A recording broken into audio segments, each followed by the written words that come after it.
My new book is Her Perfect Life.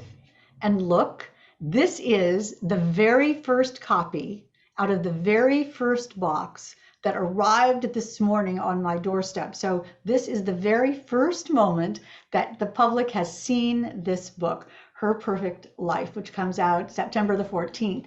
It's gotten starred reviews from Kirkus and from Publishers Weekly, which called it a superlative thriller, and Mystery Scene magazine called it a powerhouse of a novel. So I'm quite thrilled about that. If I have DNA as an author, it's that I write cat and mouse thrillers, but which character is the cat and which character is the mouse?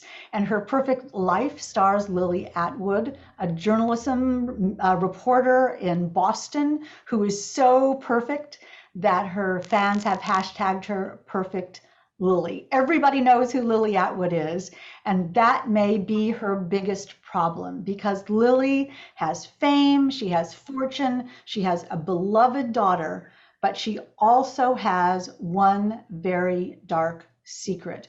And the key is, how do you keep a secret when the spotlight is always on you? And Lily soon learns that the spotlight may be the most dangerous place of all.